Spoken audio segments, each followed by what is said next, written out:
할머니! 할머니 정신 차리세요! 빗속에서 민우의 절규가 터져나왔습니다.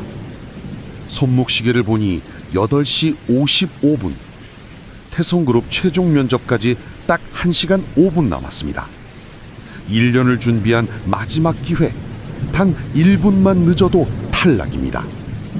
하지만 민우의 발은 면접장이 아닌 진흙탕에 쓰러진 할머니를 향해 달려가고 있었습니다. 그리고 할머니를 등에 업었습니다. 친척형이 빌려준 300만 원, 중고로 산 면접 양복, 석 달째 밀린 월세 105만 원. 모든 것이 이 순간 빗속으로 사라져갔습니다. 민우가 면접을 포기하고 위험에 빠진 할머니를 구하는 결정을 한 것은 어떤 결과를 가져오게 될까요? 이 선택이 가져올 반전은 과연 무엇일까요? 이 가슴 아픈 사연의 진실이 궁금하시다면 지금 구독과 좋아요를 눌러주세요. 여러분 댁에 건강과 평안을 가져다주고 자녀분들에게 효도의 마음을 심어줄 겁니다. 그리고 현재 어디에서 듣고 계신지도 댓글로 함께 공유해 주세요. 여러분의 따뜻한 응원 하나하나가 하루담소가 더 실감나고 감동적인 이야기를 만드는 큰 힘이 됩니다. 모든 일의 시작은 사흘 전, 민우가 살고 있는 그 달동네에서부터 시작됩니다. 새벽 4시, 세상이 숨을 죽인 시간입니다.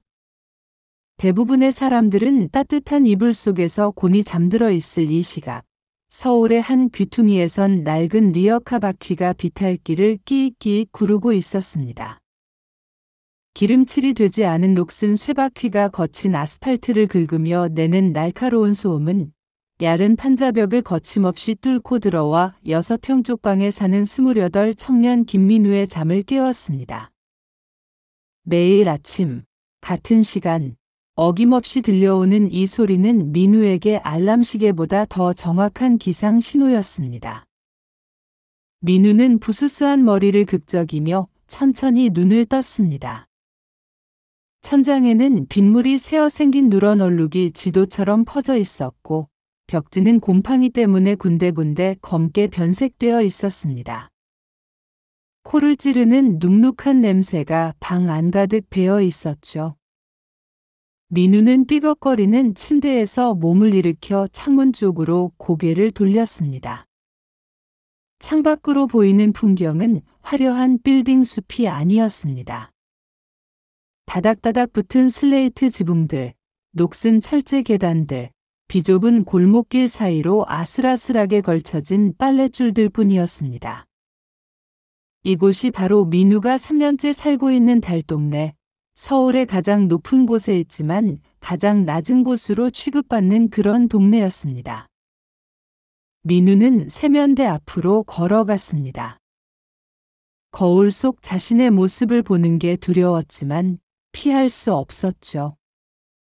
거울에 비친 얼굴은 수척했습니다. 광대뼈가 도드라지게 튀어나왔고 눈 밑엔 시커먼 다크서클이 깊게 패여 있었습니다. 충혈된 눈동자는 피로가 축적된 지 오래였다는 걸 말해주고 있었습니다. 편의점 야간 알바로 밤을 지새우고 낮에는 면접 준비와 자격증 공부로 쪽잠만 자는 생활이 1년 넘게 이어진 결과였습니다. 하지만 오늘은 조금 달랐습니다. 오늘은 그가 지난 1년 동안 온 힘을 다해 준비해온 태성그룹의 최종 면접이 있는 날이었습니다. 1차 서류 전형에서 수백 대 1의 경쟁률을 뚫었고 2차 필기시험에서도 상위권 성적을 거뒀습니다. 3차 실무 면접까지 통과하고 이제 마지막 임원 면접만 남은 상황이었죠. 민우는 세면대 옆벽에 붙여둔 면접 일정표를 물끄러미 바라보았습니다. 빨간색 펜으로 동그라미가 쳐진 오늘 날짜, 그 옆에는 작은 글씨로 마지막 기회라고 적혀 있었습니다. 민우는 양손으로 찬물을 떠서 얼굴에 끼얹었습니다. 차가운 물줄기가 피부를 타고 흘러내리면서 잠시나마 정신이 또렷해지는 느낌이었습니다. 거울을 다시 한번 응시하며 민우는 자신에게 속삭였습니다. 이번만 통과하면 이 지긋지긋한 가난도 끝이야. 더 이상 곰팡이 냄새 맡으며 살지 않아도 돼. 친척 형한테 손 벌리지 않아도 되고 집주인 아저씨 눈치 보지 않아도 돼. 그렇게 스스로를 다독이며 민우는 옷장에서 면접용 양복을 꺼냈습니다. 세탁소에서 이제 막 찾아온 양복은 비닐 커버에 깔끔하게 쌓여 있었습니다. 친척 형 형석이 빌려준 돈으로 중고로 산 정장이었지만 민우에게는 인생 역전을 위한 갑옷과도 같았습니다. 조심스럽게 비닐을 벗기며 민우는 내일 입을 모습을 상상했습니다. 바로 그때였습니다. 창밖에서 또다시 리어카 소리가 들려왔습니다. 끼. 민우는 무심코 창문으로 다가가 커튼을 살짝 젖혔습니다. 가로등 불빛이 희미하게 비추는 비탈길 위, 자기 몸집보다 훨씬 더 큰 폐지 더미를 힘겹게 밀고 가는 구분등이 보였습니다. 동네 사람들은 그녀를 리어카 할매라고 불렀습니다. 매일 새벽 어김없이 그 낡은 리어카를 끌고 나타나기 때문이었죠. 80을 훨씬 넘긴 연세에도 새벽마다 폐지를 주우러 나오시는 분이었습니다. 할머니의 등은 세월의 무게를 이기지 못한 듯 심하게 굽어 있었고 바람에 나부끼는 낡은 외투는 군데군데 기운 자국이 선명했습니다. 민우는 그 모습을 지켜보며 가슴 한쪽이 먹먹해지는 걸 느꼈습니다. 자신도 힘든데 저 할머니는 얼마나 더 힘들까? 하지만 동시에 이런 생각도 들었습니다. 나도 저 할머니처럼 평생 이렇게 살게 되는 건 아닐까? 이 달동네에서 벗어나지 못하고 나이 들어서도 여전히 하루하루를 근근히 버티며 사는 건 아닐까? 민우는 고개를 저으며 그 생각을 떨쳐냈습니다. 아니야, 내일만 잘하면 달라질 거야. 꼭 달라질 거야. 며칠 전이었습니다. 늦가을의 새벽 공기가 제법 차갑게 느껴지던 어느 날, 편의점 야간 근무를 마치고 돌아오던 민우는 언덕 중턱에서 리어카 할매를 마주쳤습니다. 시간은 새벽 5시 반쯤이었을 겁니다. 하늘은 아직 칠흑처럼 어두웠고 가로등 불빛만이 외로이 거리를 밝히고 있었습니다. 민우는 얇은 점퍼 옷깃을 여미며 언덕길을 올라가고 있었습니다. 차가운 바람이 목덜미를 파고들어 온몸에 소름이 돋았지만 집까지 가려면 이 가파른 언덕을 올라야만 했습니다. 그때 앞쪽에서 힘겹게 리어카를 끌고 오시는 할머니의 뒷모습이 보였습니다. 리어카에는 폐지와 고철, 빈 페트병들이 산더미처럼 쌓여 있었고 그 무게 때문에 할머니는 몇 걸음 가다가 멈추고 또 몇 걸음 가다가 멈추기를 반복하고 계셨습니다. 거칠게 들리는 숨소리, 가쁜 숨을 헐떡이며 리어카 손잡이를 꽉 움켜쥔 할머니의 손등은 울퉁불퉁한 핏줄이 튀어나와 있었고 손가락 마디마디는 관절염 때문인지 굽어 있었습니다. 민우는 주머니에 손을 넣었습니다. 그곳엔 편의점에서 가져온 따뜻한 캔커피 1개가 들어 있었습니다. 유통기한이 내일까지여서 폐기 직전이던 것을 점장님의 허락을 받아 챙겨온 거였죠. 원래는 집에 가서 마시려고 했던 건데 할머니를 보는 순간 민우의 발걸음은 저절로 할머니 쪽으로 향했습니다. 할머니, 또 혼자 나오셨어요? 이 무거운 걸 어떻게 혼자 끄시려고? 민우가 조심스럽게 말을 걸자 할머니는 고개를 돌렸습니다. 주름이 깊게 패인 얼굴에 온화한 미소가 번졌습니다. 할머니의 눈가에는 세월이 새겨놓은 깊은 주름이 마치 나이테처럼 겹겹이 쌓여 있었고 그 눈빛은 놀랍도록 맑고 투명했습니다. 민우는 말없이 리어카 뒤로 돌아가 양손으로 밀기 시작했습니다. 폐지 더미의 무게가 생각보다 무거워서 팔에 힘이 잔뜩 들어갔지만 민우는 이를 악물고 밀어 올렸습니다. 할머니는 앞에서 끌고 민우는 뒤에서 밀며 두 사람은 천천히 언덕을 올라갔습니다. 가로등 불빛 아래로 그들의 그림자가 길게 늘어졌습니다. 한 사람은 인생의 끝자락에서 다른 한 사람은 인생의 시작점에서 같은 언덕길을 함께 오르고 있었습니다. 언덕 중턱쯤 올라왔을 때 민우는 주머니에서 캔커피를 꺼내 할머니께 건넸습니다. 캔은 아직도 손에 닿으면 따뜻한 온기가 느껴질 정도였습니다. 할머니, 이거라도 드세요. 아직 따뜻해요. 할머니는 잠시 망설이시더니 천천히 캔을 받아 드셨습니다. 할머니의 손등은 오래된 나무 껍질처럼 거칠었습니다. 세월과 노동이 만들어낸 두꺼운 굳은 살, 여기저기 갈라진 상처 자국들, 검게 박힌 때. 하지만 민우가 건넨 캔커피를 쥐는 그 손의 온도만큼은 누구보다 뜨거웠습니다. 할머니는 캔을 두 손으로 감싸주며 그 따뜻함을 한참 동안 느끼셨습니다. 고맙네, 젊은이. 요즘 같은 세상에 자네 같은 사람 드물지. 다들 제 앞가림하기도 바쁜데 이런 쭈그렁 노파한테 신경 써주는 사람이 어디 있나. 할머니의 목소리는 쉬어 있었지만 그 안에는 진심 어린 감사가 담겨 있었습니다. 아닙니다. 이것밖에 못 드려서 죄송해요.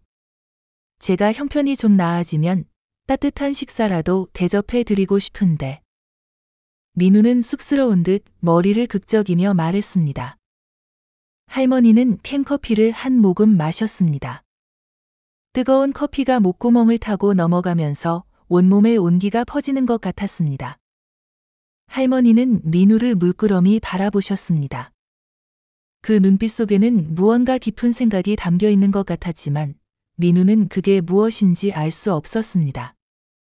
자네, 참 착한 청년이네. 요즘 세상에 보기 드문. 할머니가 다시 한번 말씀하셨습니다. 민우는 그저 어색하게 웃으며 대답했습니다. 아니에요, 할머니. 당연한 거죠. 그렇게 두 사람은 다시 언덕을 올랐습니다. 리어카 바퀴가 자갈을 밟으며 내는 소리, 두 사람의 가쁜 숨소리, 그리고 새벽바람이 나뭇가지를 흔드는 소리만이 고요한 새벽을 채웠습니다. 그땐 아무도 몰랐습니다. 이 작은 캔커피 하나가, 이 우연한 만남이 훗날 태풍 같은 인연의 씨앗이 될 줄은 말입니다. 사흘 뒤, 유난히 가을 햇살이 따갑게 내리쬐던 오후였습니다. 하늘은 청명했고 공기는 상쾌했지만 햇볕만큼은 여전히 뜨거웠습니다. 민우는 세탁소에서 면접용 양복을 찾아오는 길이었습니다. 비닐 커버에 깔끔하게 쌓인 양복을 조심스럽게 팔에 걸치고 구두 상자를 한 손에 든 채 언덕길을 올라가고 있었습니다. 내일이 바로 운명의 날이었습니다. 태성그룹 최종 면접. 민우의 가슴은 기대와 불안이 뒤섞여 두근거렸습니다. 좁은 골목길로 접어들었을 때 민우는 또다시 리어카 할매를 만났습니다. 오늘도 폐지가 가득 실린 리어카를 끌고 계셨습니다. 햇볕이 강해서인지 할머니의 이마에는 구슬땀이 송글송글 맺혀 있었고 거친 숨소리가 멀리서도 들렸습니다. 민우는 자연스럽게 할머니께 다가가 인사를 건넸습니다.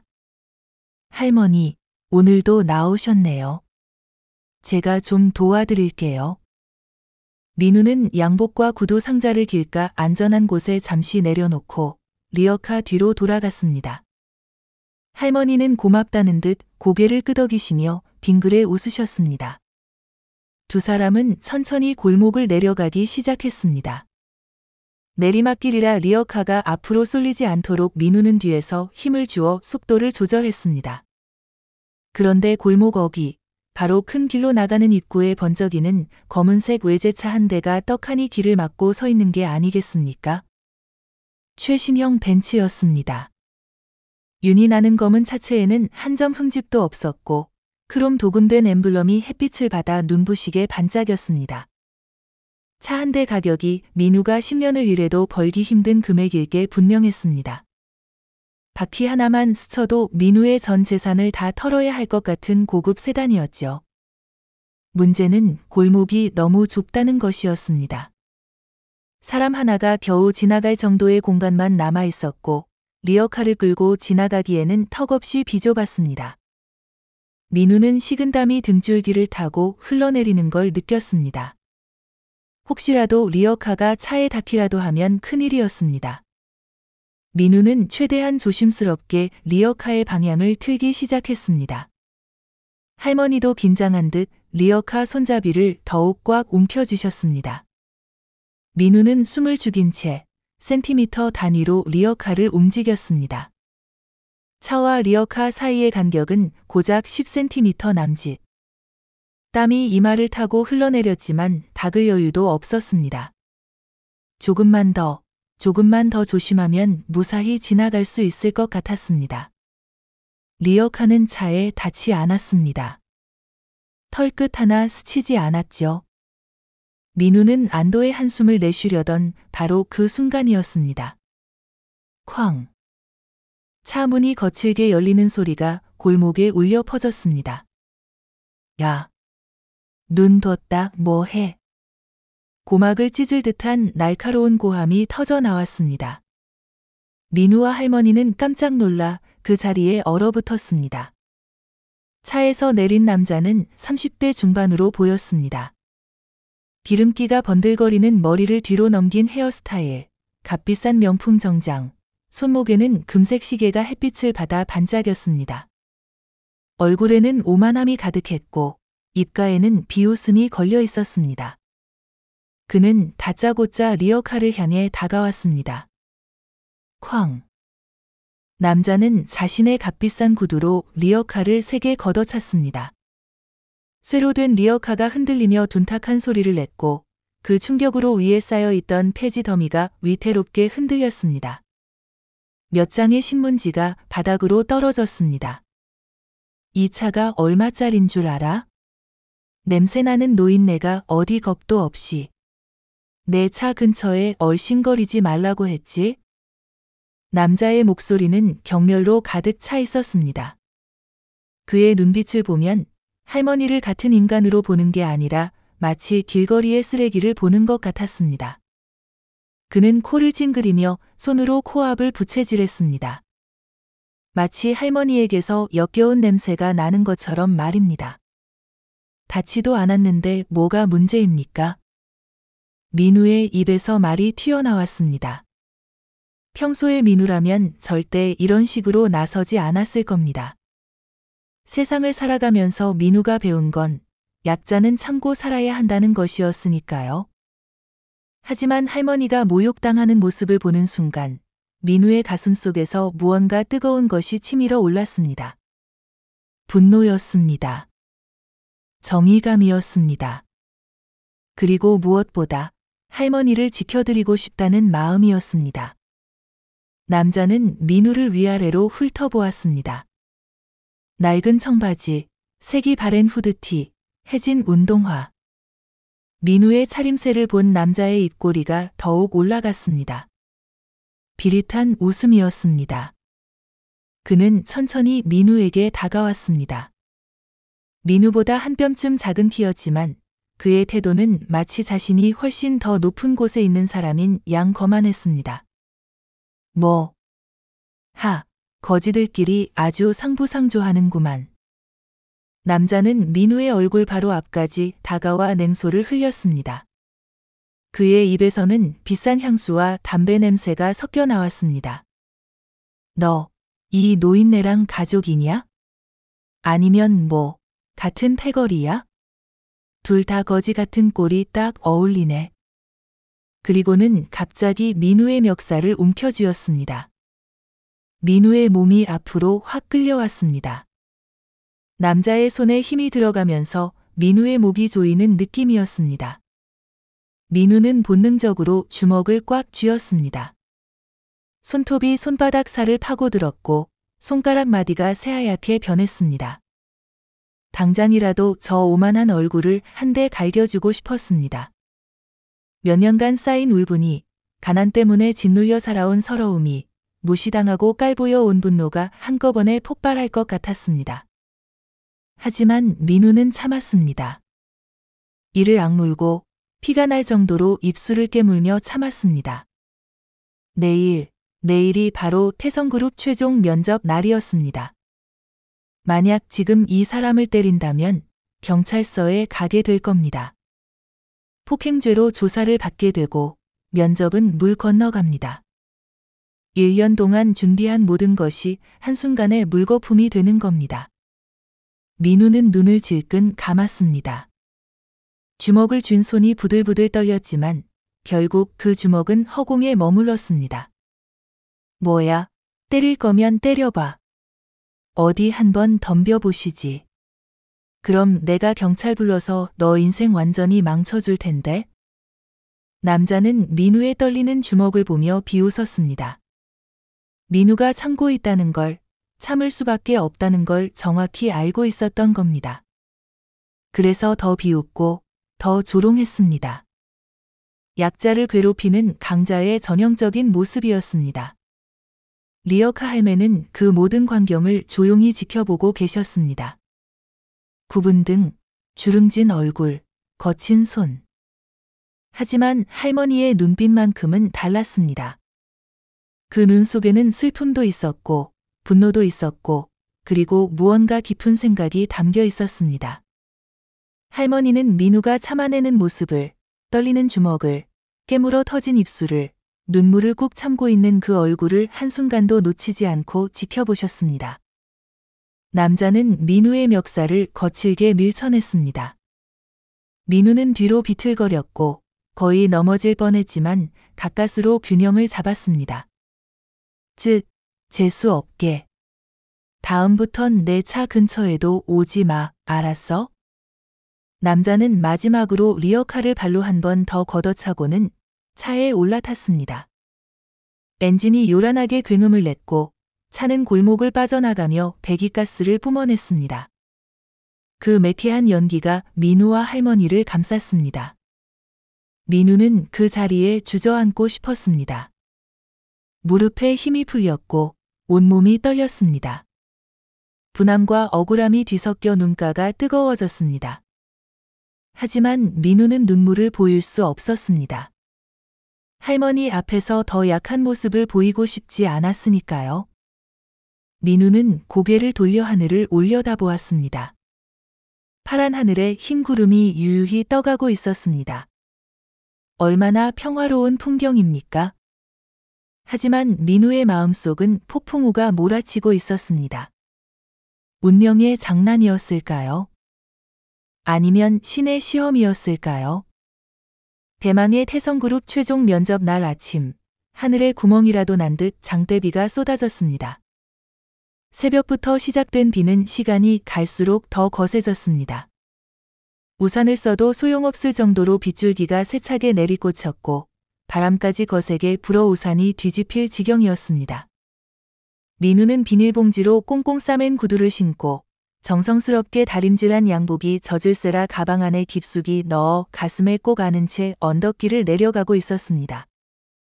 우산을 받쳐 들었지만 빗물이 바지를 타고 흘러내렸고 운동화는 이미 물에 흠뻑 젖어 있었습니다. 발을 디딜 때마다 쩝쩝 소리가 났습니다. 민우의 심장은 빗소리보다 더 크게 쿵쾅거렸습니다. 면접 시간은 오전 10시. 지금은 8시 50분. 시간은 충분했습니다.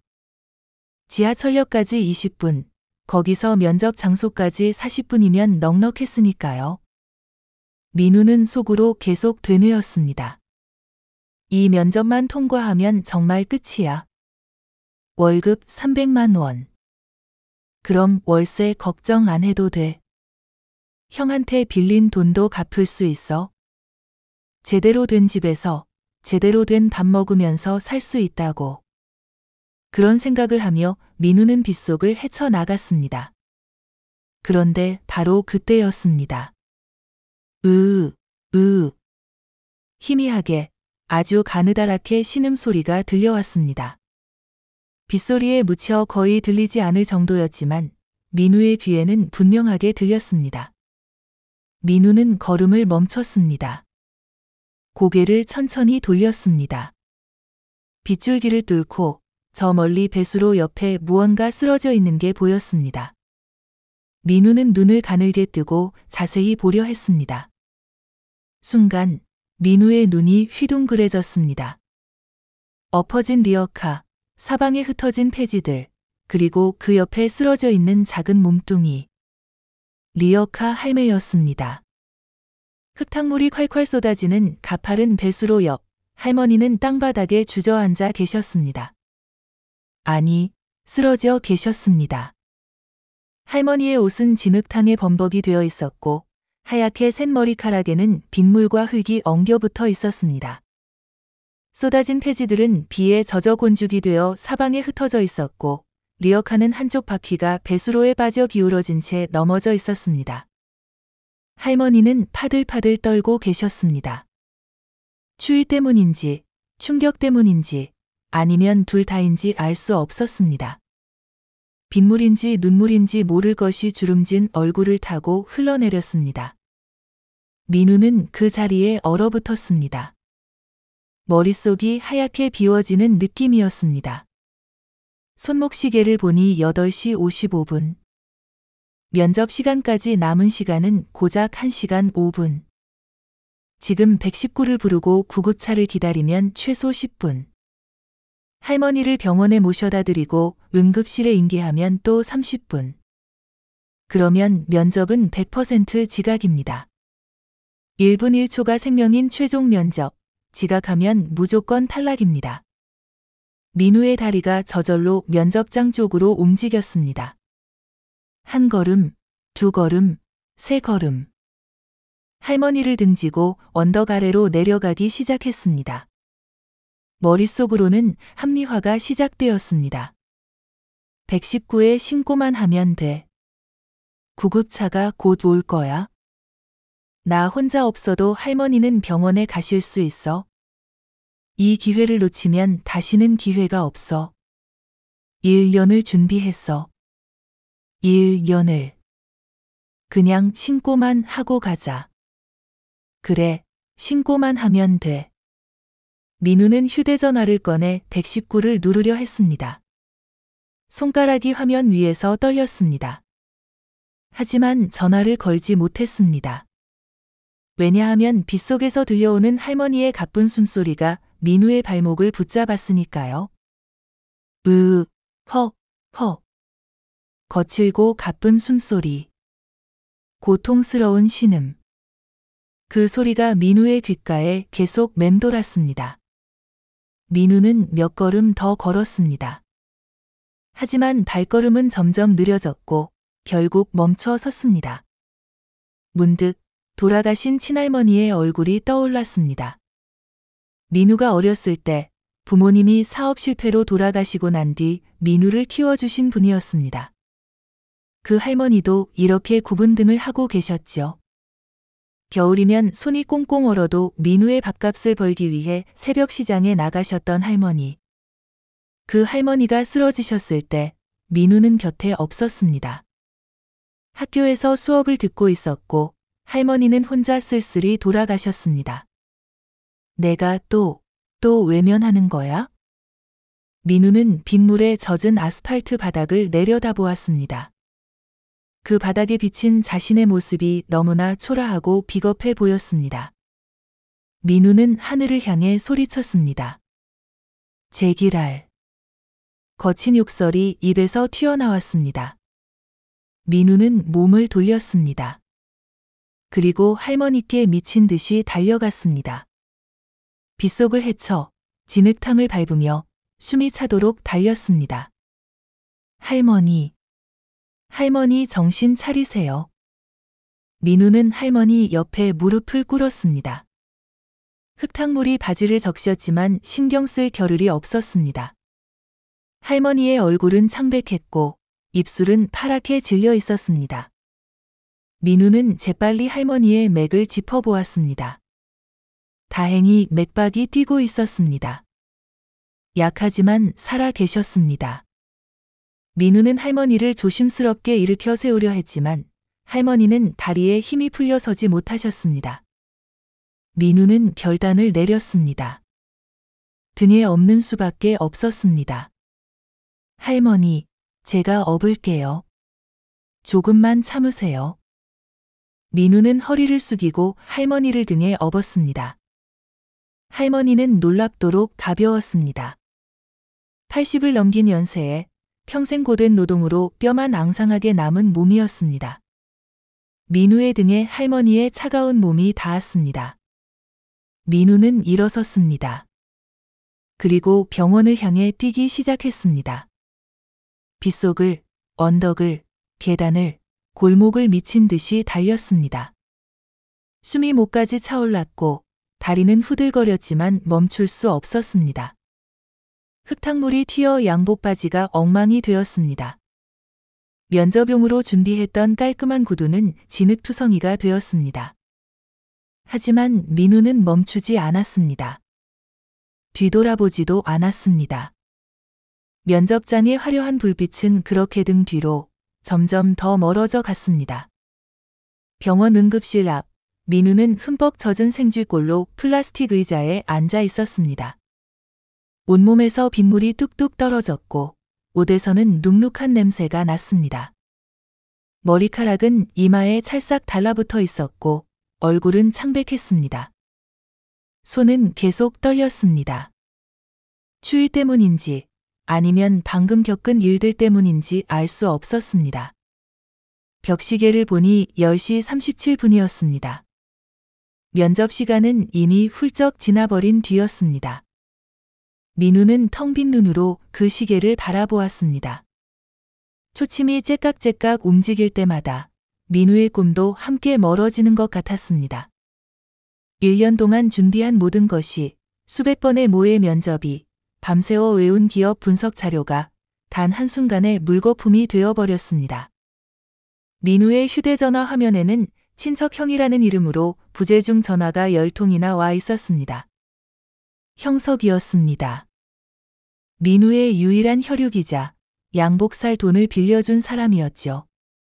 민우는 떨리는 손으로 전화기를 들었습니다. 통화 버튼을 누르기도 전에 가슴이 철렁 내려앉았습니다.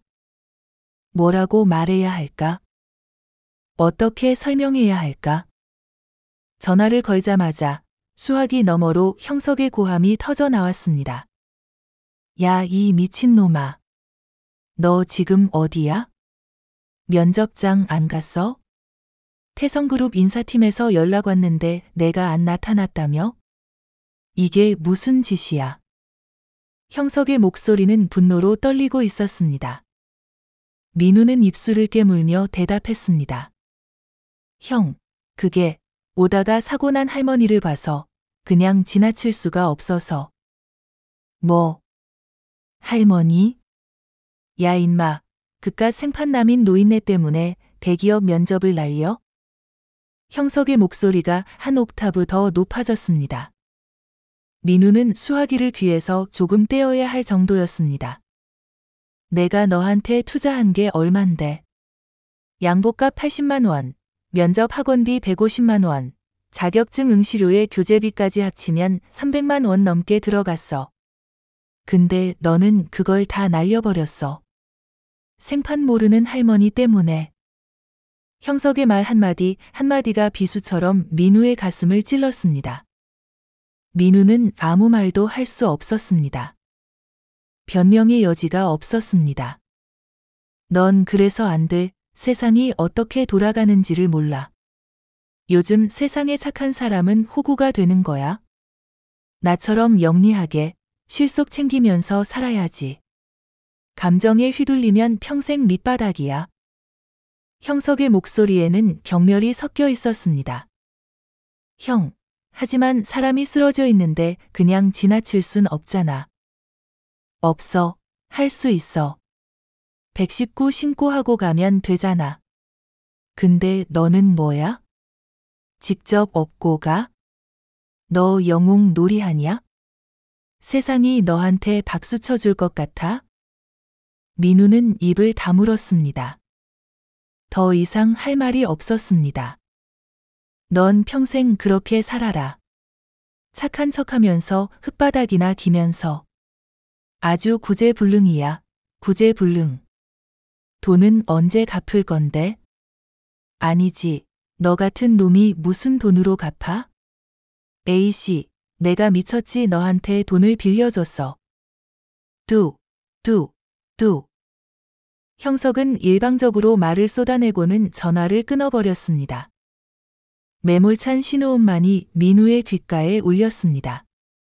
민우는 전화기를 손에서 떨어뜨릴 뻔했습니다. 손이 너무 떨려서 제대로 쥘 수조차 없었습니다. 민우는 고개를 떨구었습니다. 젖은 머리카락 사이로 눈물이 주르륵 흘러내렸습니다. 빗물인지 눈물인지 구분이 되지 않았습니다. 아니, 구분하고 싶지 않았습니다. 민우는 두 손으로 얼굴을 감싸 쥐었습니다. 소리내어 울고 싶었지만 병원 복도에서 그럴 순 없었습니다. 그저 어깨만 들썩일 뿐이었습니다. 내가 잘못한 걸까? 정말 내가 바보 같은 선택을 한 걸까? 민우의 머릿속에는 온갖 생각들이 뒤엉켰습니다. 후회도 밀려왔습니다. 만약 그냥 지나쳤더라면 지금쯤 면접을 보고 있었을 겁니다. 아니, 어쩌면 합격 통보를 받았을지도 모릅니다. 새로운 인생이 시작되었을 겁니다. 하지만 지금은 모든 게 끝났습니다. 그때 응급실 문이 열리며 의사가 나왔습니다. 민우는 벌떡 일어났습니다. 보호자분이신가요? 환자분은 다행히 큰 부상은 없으십니다. 타박상과 경미한 저체온증이 있지만 입원 치료가 필요한 정도는 아닙니다. 좀 쉬시면 괜찮아지실 겁니다. 민우는 안도의 한숨을 내쉬었습니다. 적어도 할머니는 무사하셨습니다. 그것만으로도 조금은 위안이 되었습니다. 병원비는 수납창고에서 처리해 주시면 됩니다. 의사는 그렇게 말하고 다시 응급실 안으로 들어갔습니다. 민우는 수납창고로 걸어갔습니다. 지갑을 열어보니 3만 원이 전부였습니다. 카드는 한도가 꽉 차 있었고 통장에는 겨우 5만 원 남짓 남아 있었습니다. 병원비는 12만 원이었습니다. 민우는 카운터 직원에게 사정을 설명하고 할머니가 깨어나시면 직접 결제하시겠다고 말한 뒤 일단 자신의 신분증을 맡겨두고 나왔습니다. 집으로 돌아오는 길, 비는 그쳤지만 하늘은 여전히 잔뜩 흐려 있었습니다. 민우는 질척이는 진흙탕 골목길을 터벅터벅 걸었습니다. 온몸이 무거웠습니다. 마치 1000근짜리 돌덩이를 짊어진 것 같았습니다. 집에 도착하니 문 앞에 낯익은 얼굴이 서 있었습니다.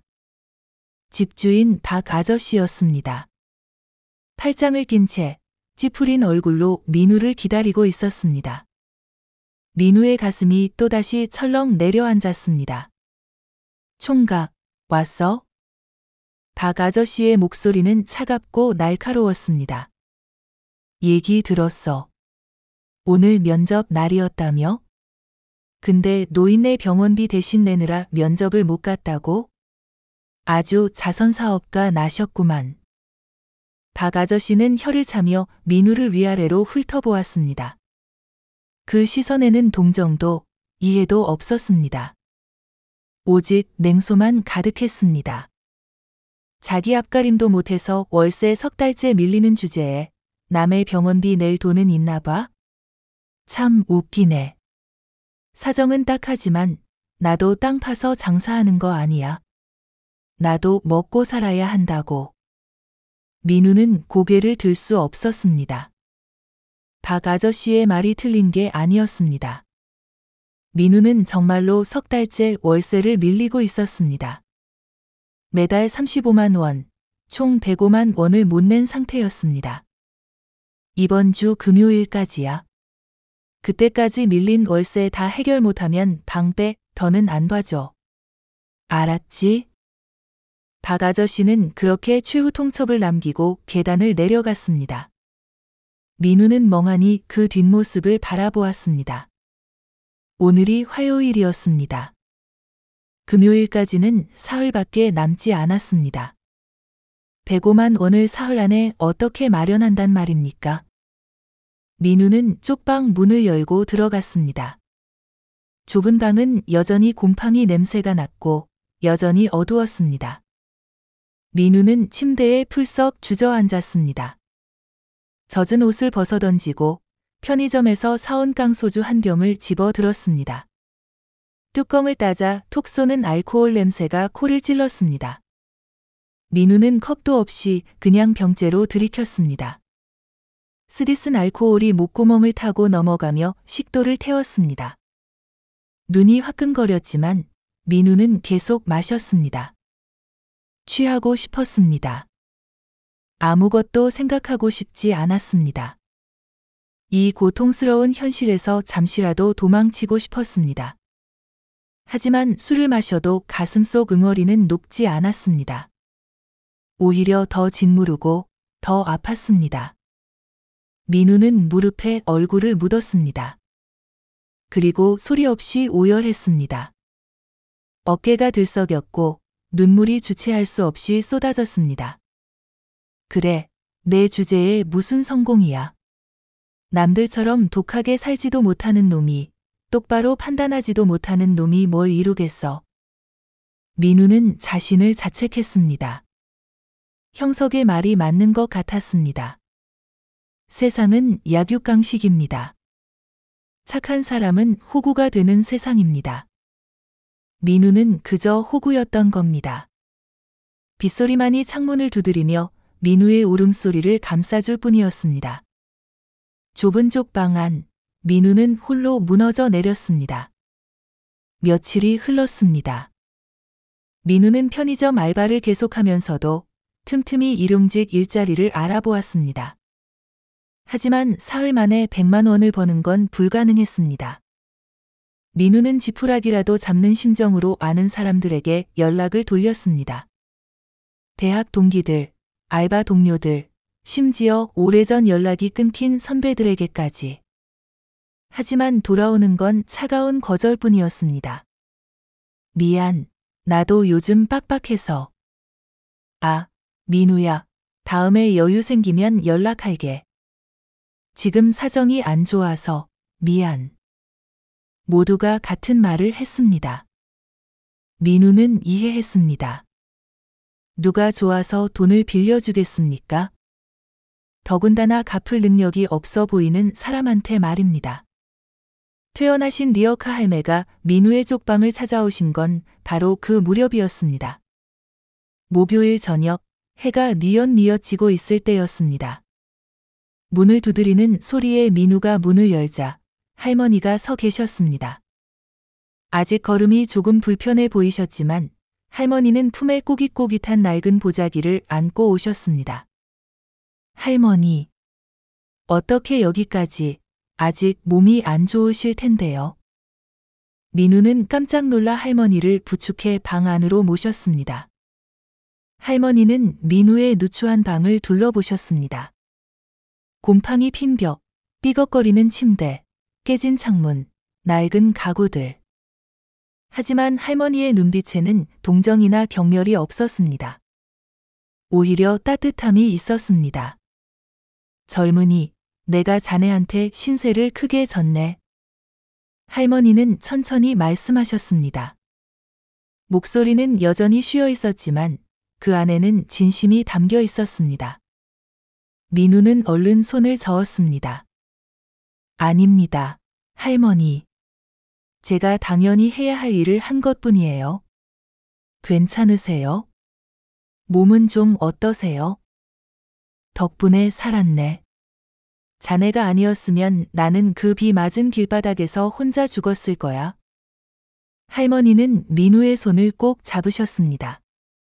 할머니의 손은 여전히 거칠었지만 그 온기는 따뜻했습니다.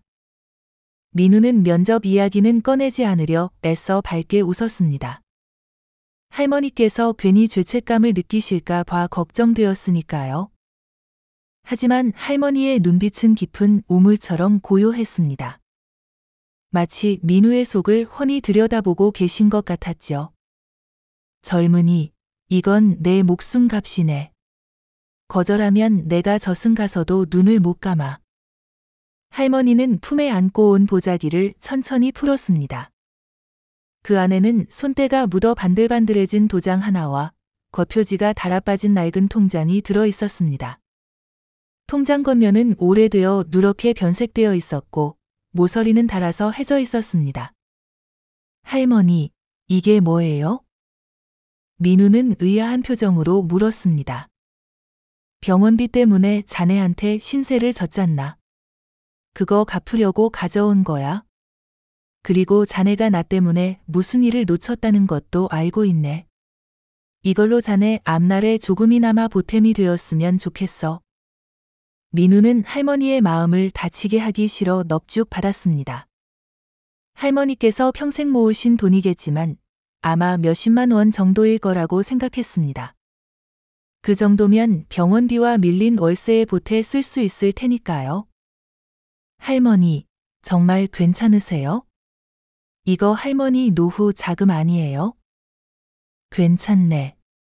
나는 이미 충분히 살았어. 자네는 앞날이 창창한 젊은이잖나. 이걸 받아주게. 할머니는 단호하게 말씀하셨습니다. 민우는 더 이상 거절할 수 없어서 통장과 도장을 받았습니다. 정말 감사합니다, 할머니. 꼭 잘 쓰겠습니다. 할머니는 만족스러운 듯 고개를 끄덕이셨습니다. 그리고 천천히 일어나 문 쪽으로 걸어가셨습니다. 민우는 할머니를 문 밖까지 배웅했습니다. 할머니, 조심히 들어가세요. 제가 모셔다 드릴까요? 아니야, 괜찮네. 자네도 쉬어야지. 할머니는 손을 흔들며 천천히 계단을 내려가셨습니다. 민우는 할머니가 골목 끝으로 사라질 때까지 지켜보았습니다. 민우는 방으로 돌아와 통장을 책상 위에 툭 던져 놓았습니다.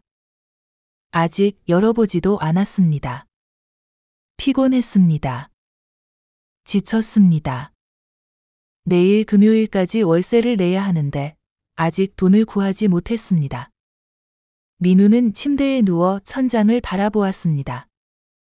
누런 얼룩진 천장, 벗겨진 페인트, 거미줄. 이 모든 게 민우의 현실이었습니다. 약속한 날짜가 되었습니다. 금요일 아침, 민우는 일어나자마자 박 아저씨를 찾아갔습니다. 지푸라기라도 잡는 심정으로 마지막 부탁을 하려고 했습니다. 민우는 박 아저씨의 방문을 조심스럽게 두드렸습니다. 안에서 투덜거리는 소리가 들리더니 문이 벌컥 열렸습니다. 박 아저씨는 짜증 섞인 얼굴로 민우를 내려다보았습니다. 아저씨, 제가 정말 죄송한데요. 다음 달에 알바비 나오면 꼭 갚을게요. 일주일만, 아니 사흘만 더 시간을 주시면 안 될까요? 민우는 고개를 깊이 숙이며 간청했습니다. 목소리는 떨렸고 손은 주먹을 쥐고 있었습니다. 자존심이 상했지만 지금은 자존심을 챙길 때가 아니었습니다. 시끄러워. 저번에도 그 소리 하더니. 박 아저씨는 고함을 질렀습니다. 민우는 깜짝 놀라 한 걸음 뒤로 물러났습니다. 땡전 한 푼 없는 주제에 겉멋만 들어서 남 돕는 척은 다 하더니 꼴 좋다. 면접도 날리고 병원비는 대신 내주고 그러고 나서 나한테 와서 시간 달라고? 어림없어. 박 아저씨의 얼굴은 붉게 상기되어 있었습니다. 당장 나가. 오늘 저녁까지 짐 싸서 나가. 더 이상 안 봐줘. 쾅. 박 아저씨는 문을 세게 닫아버렸습니다. 민우는 그 앞에 멍하니 서 있었습니다. 문전박대였습니다. 마지막 희망마저 꺼진 순간이었습니다. 민우는 터벅터벅 자기 방으로 돌아왔습니다. 마지막 희망이 하나 더 남아 있었습니다. 친척 형석이었습니다. 민우는 떨리는 손으로 전화기를 들고 형석에게 전화를 걸었습니다. 신호음이 몇 번 울린 후 형석이 전화를 받았습니다. 왜? 짧고 퉁명스러운 대답이었습니다. 형, 나 진짜 급해서 그러는데 100만 원만, 아니 50만 원만 빌려줄 수 있어? 꼭 갚을게. 민우는 애원하듯 말했습니다. 야, 김민우. 형석의 목소리는 차갑고 냉정했습니다. 너 아직도 정신 못 차렸냐? 세상은 너처럼 호구같이 살면 잡아먹혀. 나처럼 영민하게 실속 챙기면서 살아야지. 돈 없다. 그리고 내가 빌려준 300만 원은 언제 갚을 거야? 갚을 생각도 없으면서 또 빌려달라고? 웃기지 마. 형, 제발, 이번만. 끊어. 뚝. 매몰찬 신호음이 민우의 귓가에 울렸습니다. 형석은 일방적으로 전화를 끊어버렸습니다. 민우는 전화기를 손에서 떨어뜨렸습니다. 바닥에 떨어진 전화기가 덜컹거리며 굴러갔습니다. 민우는 침대에 주저앉았습니다. 눈앞이 캄캄했습니다. 이제 정말 끝이었습니다. 갈 곳도 없었습니다. 돈도 없었습니다. 희망도 없었습니다. 민우는 서러운 눈물을 훔치며 짐을 싸기 시작했습니다. 가진 게 별로 없었기에 짐도 많지 않았습니다. 옷가지 몇 개를 낡은 여행 가방에 쑤셔 넣었습니다.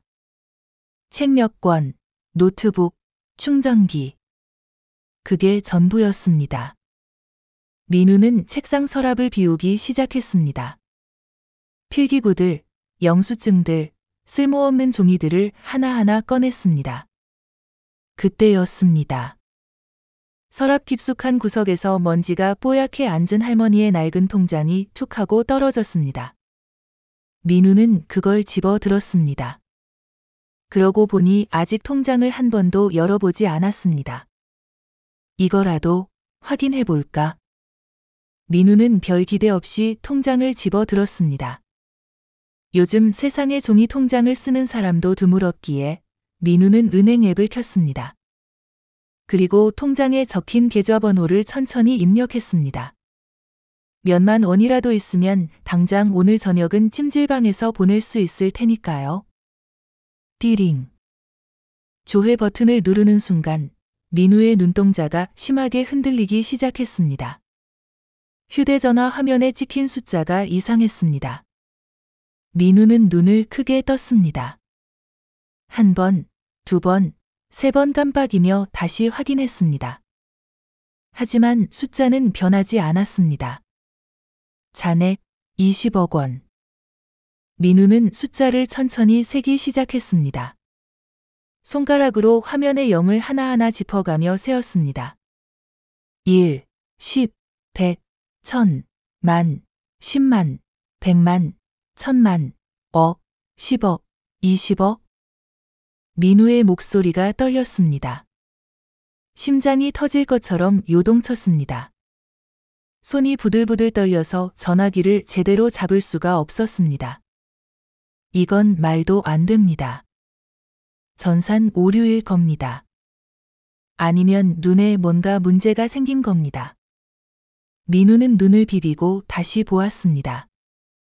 숫자 뒤에 붙은 0의 행렬은 여전히 끝이 없었습니다. 이 뒤에 0이 9개. 20억 원.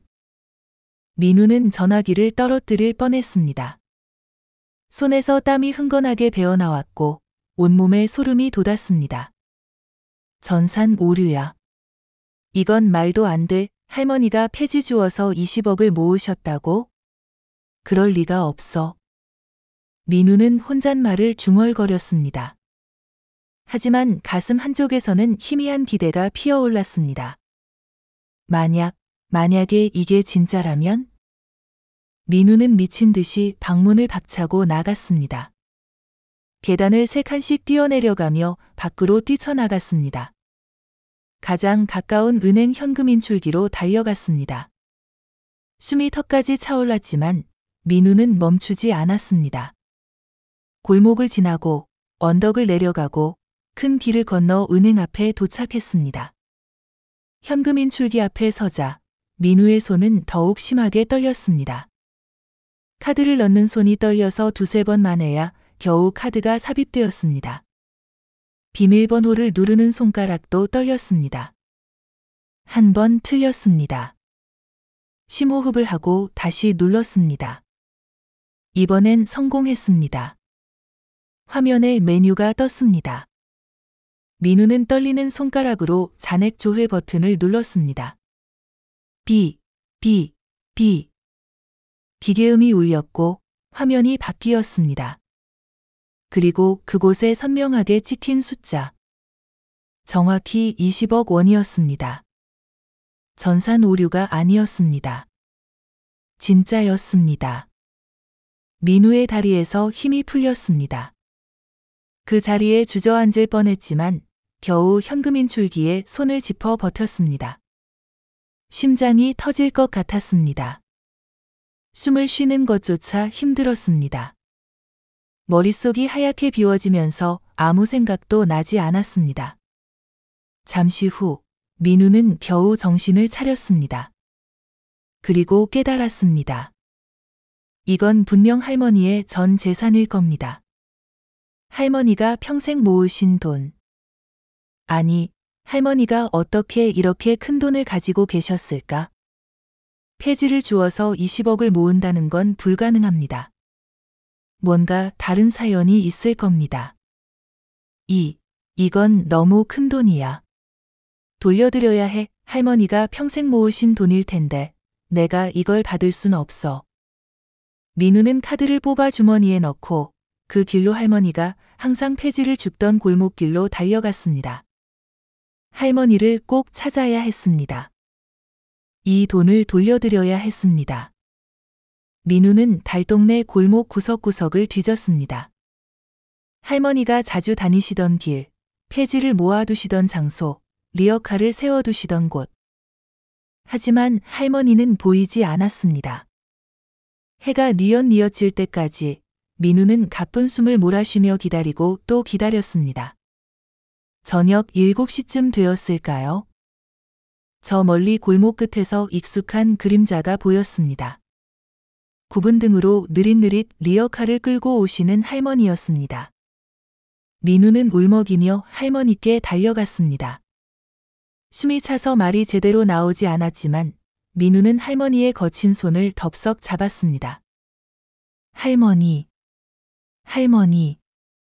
할머니는 민우를 보고 빙그레 웃으셨습니다. 하지만 민우의 얼굴을 보는 순간 할머니의 표정이 조금 변했습니다.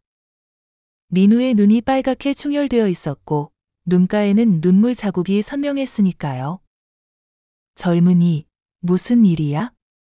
왜 이렇게 급하게 찾아왔나? 할머니, 이거 못 받아요. 너무 큰 돈이에요. 민우는 주머니에서 통장과 카드를 꺼내 할머니께 내밀었습니다. 손이 떨려서 통장이 바닥에 떨어질 뻔했습니다. 제가 확인해봤는데 20억이에요. 20억. 이건 할머니 전 재산이잖아요.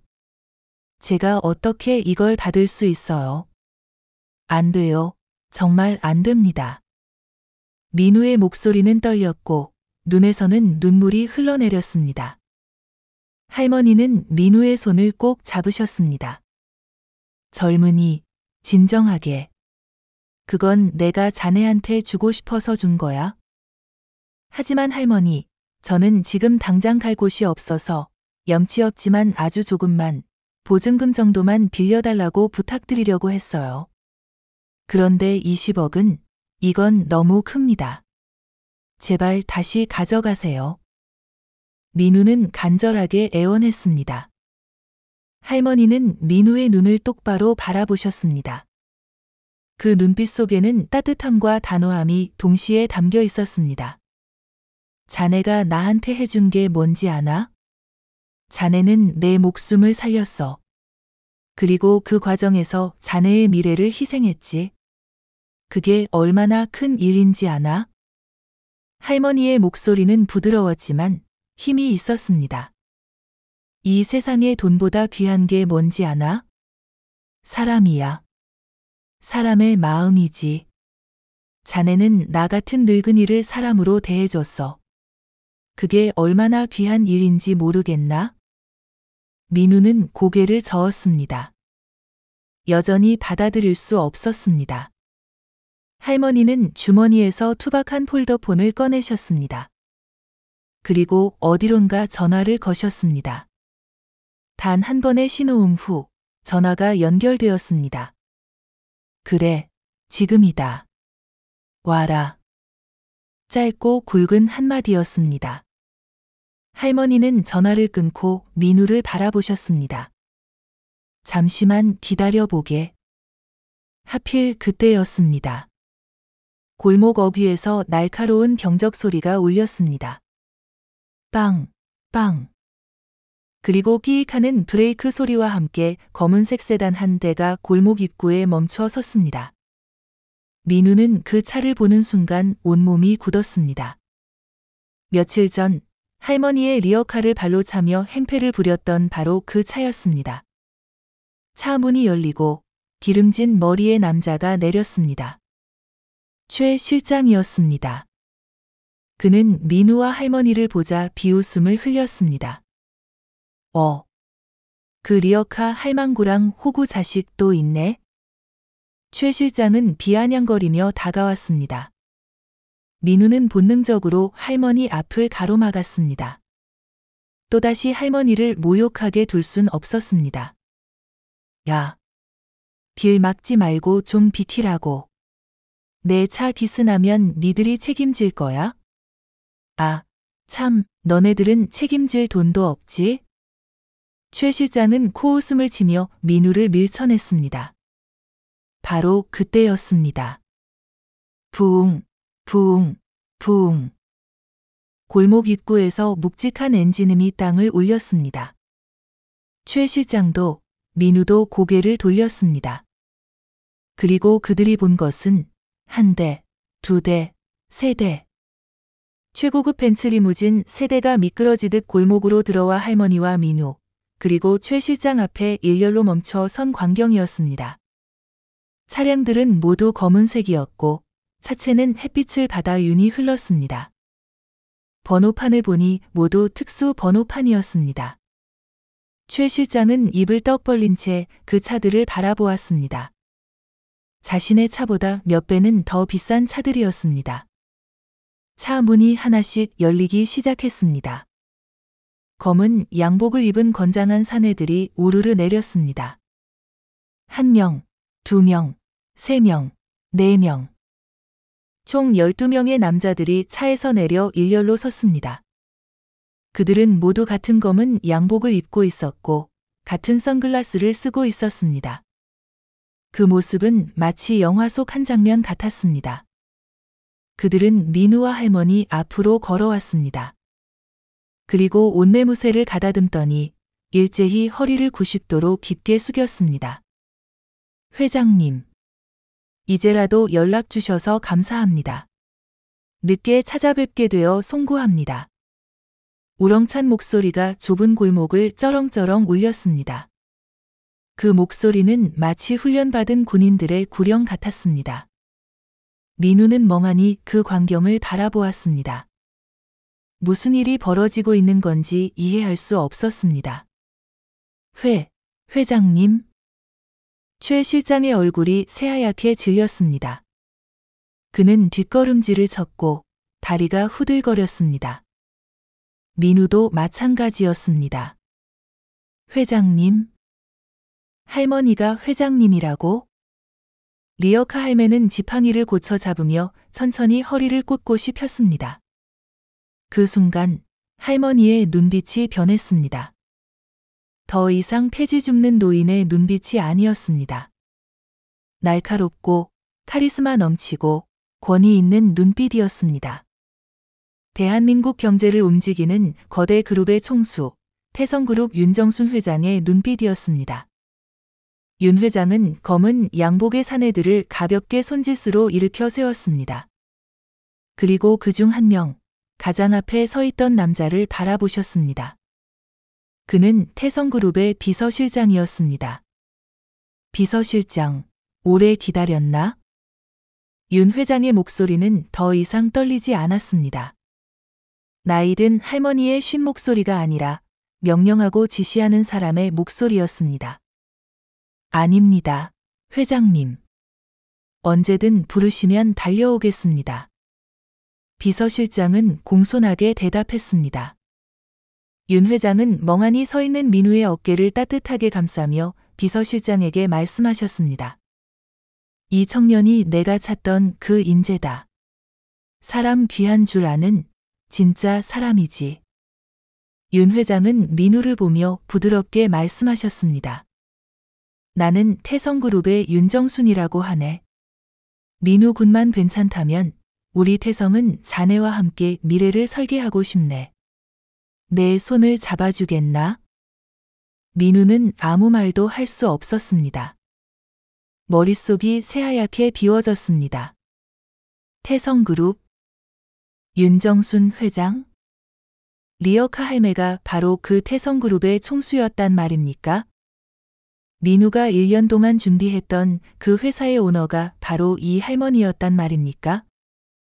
상황 파악이 안 되어 눈만 껌벅이던 최 실장은 사색이 되어 그 자리에 무릎을 꿇었습니다. 다리에 힘이 풀려 주저앉은 겁니다. 회장님, 저는 몰라 뵙고 정말 죄송합니다. 최 실장의 목소리는 떨렸고 얼굴에는 식은땀이 흘러내렸습니다. 윤 회장은 그를 차갑게 내려다보셨습니다. 그 눈빛에는 온기라고는 전혀 없었습니다. 자네가 며칠 전 내 리어카를 걷어찼던 그 기백은 어디 갔나? 그때 그 당당함은? 윤 회장의 목소리는 얼음장처럼 차갑고 날카로웠습니다. 자네 부친이 운영하는 회사, 우리 태성과 하청 거래하고 있지? 자네 부친 회사와의 하청 계약은 오늘부로 전면 재검토하겠네. 사람 귀한 줄 모르는 기업과는 거래하지 않는 게 내 원칙이니까. 회장님, 제발 한 번만 용서해 주십시오. 제가 잘못했습니다. 제발. 최 실장의 절규가 골목에 메아리 쳤습니다. 그는 땅바닥에 이마를 찌으며 빌었습니다. 하지만 윤 회장은 더 이상 그를 쳐다보지도 않았습니다. 손짓 하나로 경호원들이 최 실장을 끌어냈습니다. 그때 골목이 소란스러워지자 구경 나온 사람들 중에 낯익은 얼굴들이 보였습니다. 친척 형석이었습니다. 그리고 집주인 박 아저씨도 있었습니다. 그들은 이 믿을 수 없는 광경을 목격하고 입을 떡 벌린 채 서 있었습니다.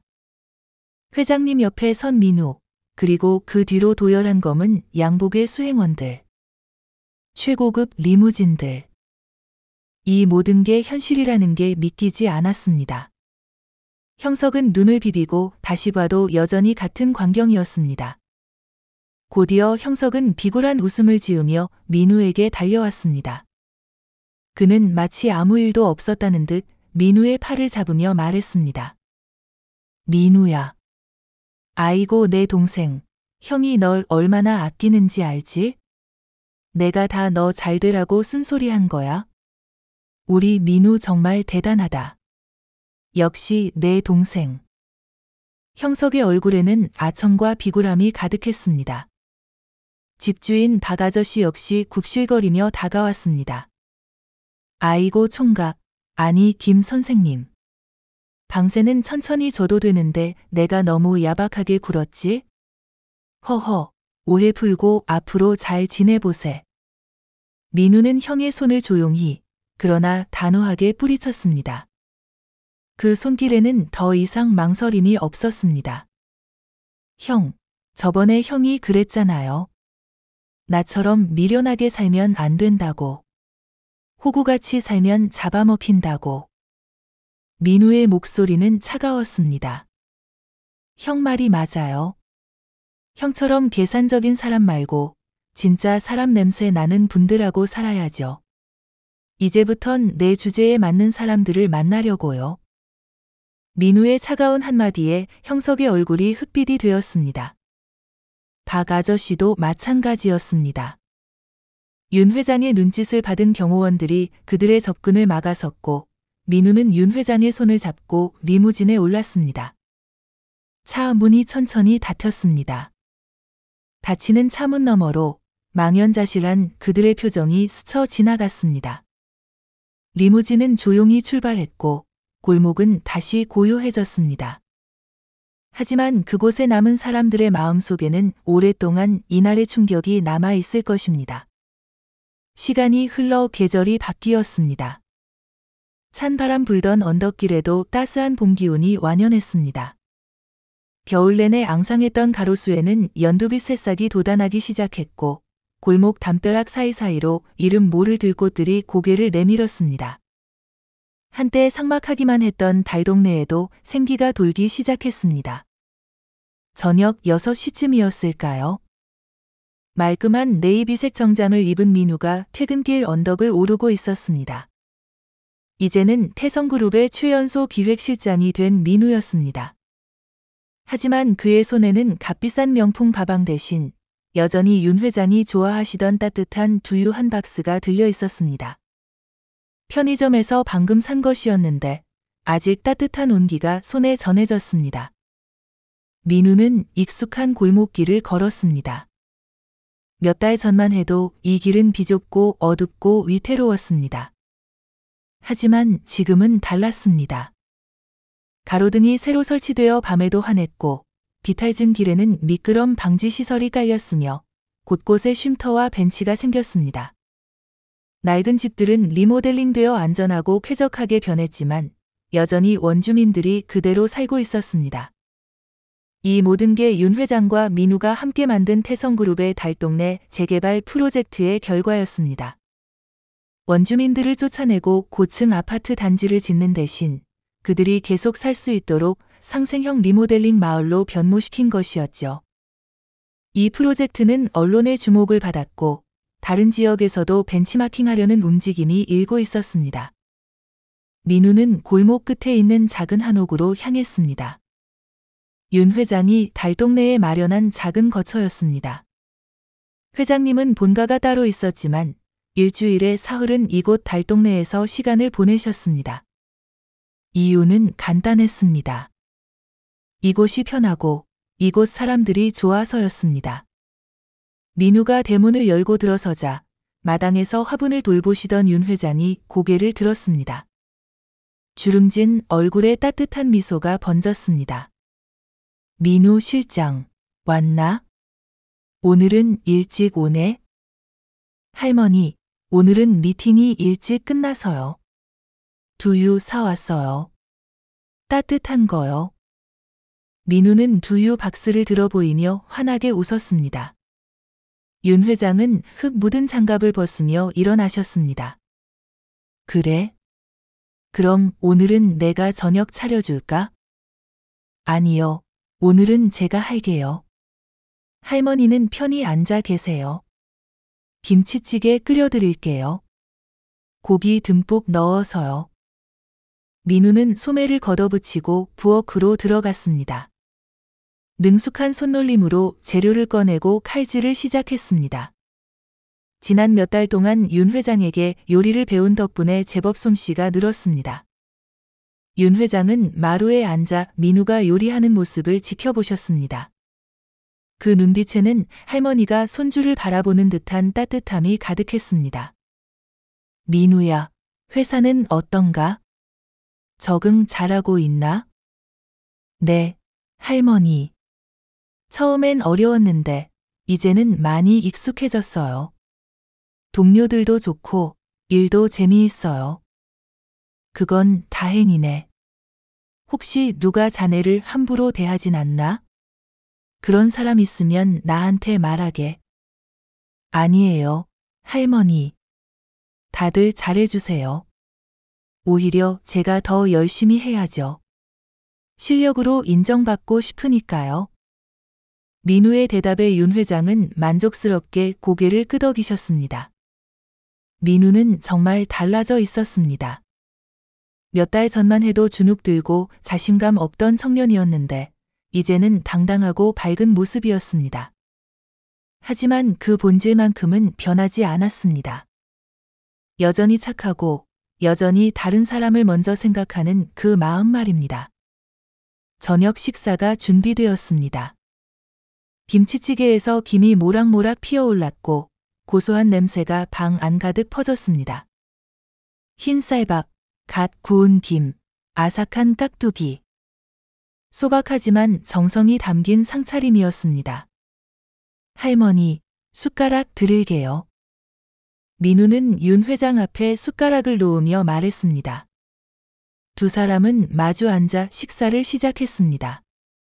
찌개를 한 숟가락 떠서 입에 넣은 윤 회장이 눈을 감고 음미하셨습니다. 허허, 우리 민우 실장 솜씨 좀 믿어볼까? 정말 맛있네. 과찬이세요, 할머니. 할머니가 가르쳐 주신 대로 한 건데요. 두 사람은 소소한 일상을 나누며 식사를 했습니다.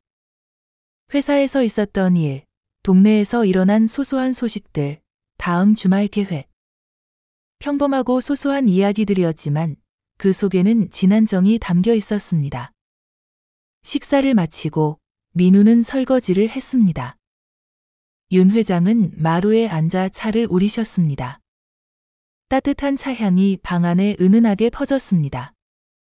설거지를 끝낸 민우가 윤 회장 옆에 앉자 윤 회장은 차 한 잔을 건네셨습니다. 민우야, 내가 자네한테 고마운 게 많네. 윤 회장이 갑자기 말씀하셨습니다. 민우는 고개를 저었습니다. 무슨 말씀이세요, 할머니? 제가 할머니한테 얼마나 많은 걸 받았는데요. 아니야. 자네가 내게 준 게 더 크지? 자네는 내게 사람의 온기를 다시 느끼게 해줬어. 윤 회장의 목소리가 잠시 멈췄습니다. 그리고 천천히 이야기를 이어가셨습니다. 내가 태성그룹을 이끌면서 많은 걸 이뤘지. 돈도 벌었고 명예도 얻었어. 하지만 그 과정에서 잃은 것도 많았네. 사람들은 나를 윤정순이라는 사람으로 보지 않았어. 그저 태성그룹 회장, 돈 많은 사람, 힘 있는 사람으로만 봤지. 윤 회장의 눈가에 잠시 쓸쓸함이 스쳤습니다. 그래서 나는 가끔 이렇게 변장을 하고 거리를 걸었어. 폐지를 주우며 가난한 노인처럼 살아봤지. 그럼 사람들의 진짜 모습이 보였거든. 누가 진짜 착한 사람인지, 누가 겉만 번지르르한 사람인지. 민우는 조용히 윤 회장의 이야기를 들었습니다. 자네를 처음 만났을 때 자네는 달랐어. 자네는 나를 그저 한 사람으로 대해줬지. 가난한 노인이라고 무시하지도 않았고 도움이 필요한 사람이라고 진심으로 도와줬어. 그게 얼마나 귀한 일인지 아나? 윤 회장은 민우의 손을 꼭 잡으셨습니다. 그리고 결정적으로 자네는 자신의 미래를 걸고 나를 구해줬어. 면접을 포기하고 나를 병원에 데려다 줬지. 그게 얼마나 큰 희생인지 알아? 보통 사람은 그렇게 못해. 나라도 그랬을지 모르겠어. 민우의 눈가가 뜨거워졌습니다. 할머니, 저는 그냥 그래야 할 것 같아서 그랬어요. 제 할머니 생각도 났고 그냥 지나칠 수가 없었어요. 그래, 그게 바로 자네의 본질이야. 그 마음을 잃지 마. 세상이 아무리 변해도, 자네가 아무리 높은 자리에 올라가도 그 마음만은 잃지 말게. 윤 회장의 목소리는 단호했지만 따뜻했습니다. 민우는 윤 회장이 주신 그 20억 원을 자신을 위해 쓰지 않았습니다. 물론 그 돈으로 좋은 집을 사고, 좋은 차를 사고, 편하게 살 수도 있었습니다. 하지만 민우는 그렇게 하지 않았습니다. 대신 달동네 독거노인들을 위한 정순재단을 설립했습니다. 윤 회장의 이름을 따서 만든 재단이었습니다. 그 20억 원은 전액재단에 기부되었고 지금 이 순간에도 달동네의 많은 어르신들에게 따뜻한 식사와 의료 지원, 생활비 보조로 쓰이고 있었습니다. 민우는 매주 주말이면 재단을 찾아가 봉사활동을 했습니다. 어르신들과 이야기를 나누고 식사를 함께하고 그들의 고민을 들어드렸습니다. 민우에게 진짜 불안, 통장에 찍힌 숫자가 아니었습니다. 화려한 명함도 높은 직급도 아니었습니다. 진짜 부는 타인의 아픔을 공감할 줄 아는 마음의 크기였고 어려운 이웃과 함께 나눌 줄 아는 마음이었습니다. 그게 민우가 깨달은 진리였습니다. 저녁이 깊어갔습니다. 노을이 지는 하늘이 주황빛과 붉은빛으로 물들었습니다. 민우와 윤 회장은 마루에 나란히 앉아 그 노을을 바라보았습니다.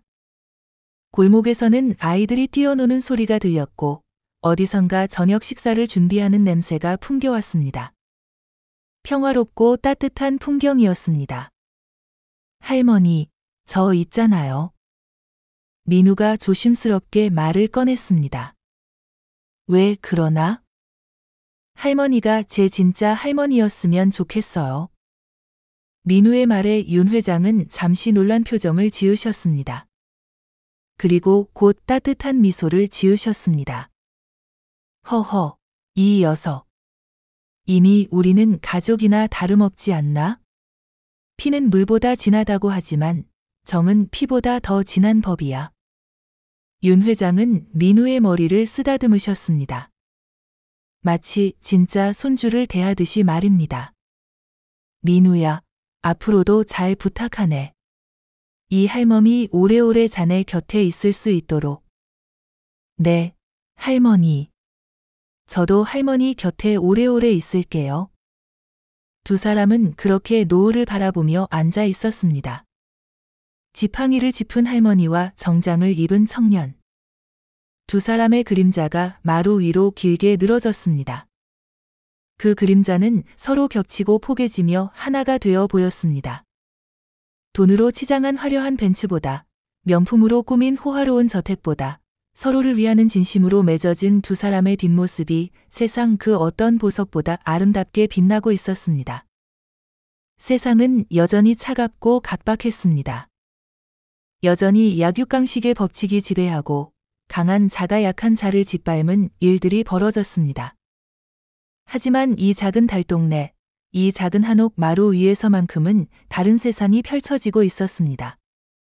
진심이 통하는 세상, 선한 마음이 보답받는 세상, 사람이 사람을 귀하게 여기는 세상. 민우와 윤 회장은 그런 세상을 만들어가고 있었습니다. 한 사람씩, 한 걸음씩, 천천히 그리고 확실하게 말입니다. 밤이 깊어갔습니다. 달동네의 불빛들이 하나둘 켜지기 시작했습니다. 마치 별이 땅에 내려앉은 것 같았습니다. 그 불빛 하나하나에는 각자의 이야기가 담겨 있었습니다. 기쁨도, 슬픔도, 희망도, 절망도. 하지만 오늘 밤만큼은 모든 불빛이 따뜻해 보였습니다. 민우는 윤 회장이 잠드신 걸 확인하고 조용히 일어났습니다. 이불을 덮어드리고 불을 끄고 문을 살며시 닫았습니다. 그리고 밖으로 나왔습니다. 골목길을 천천히 걸으며 민우는 하늘을 올려다보았습니다. 별이 총총히 박혀 있었습니다. 도심에서는 보기 힘든 맑은 별들이었습니다. 민우는 그 별들을 보며 생각했습니다. 나는 참 운이 좋은 사람이야. 할머니를 만나서 진짜 부가 뭔지 깨달았으니까. 돈이 아니라 사람이 중요하다는 걸 배웠으니까. 민우는 주머니에 손을 넣고 걸었습니다. 비록 예전처럼 가난하지는 않았지만 민우의 마음만큼은 여전히 소박했습니다. 화려한 것보다 소중한 것을, 값비싼 것보다 의미 있는 것을 추구하는 마음 말입니다. 봄바람이 살랑살랑 불었습니다. 그 바람에 실려 어디선가 꽃향기가 풍겨왔습니다. 민우는 그 향기를 깊이 들이마셨습니다. 그리고 미소 지었습니다. 내일도, 모레도 계속해서 이렇게 살아가리라 다짐하며 말입니다. 달동네의 밤은 깊어갔습니다. 하지만 그 어둠 속에서도 희망의 불빛은 꺼지지 않았습니다. 민우와 윤 회장이 함께 만들어가는 그 작은 빛들이 언젠가는 세상을 밝히는 큰 빛이 되리라 믿으며 오늘도 달동네는 조용히 잠들어갔습니다. 여러분, 긴 이야기를 끝까지 들어주셔서 진심으로 감사합니다.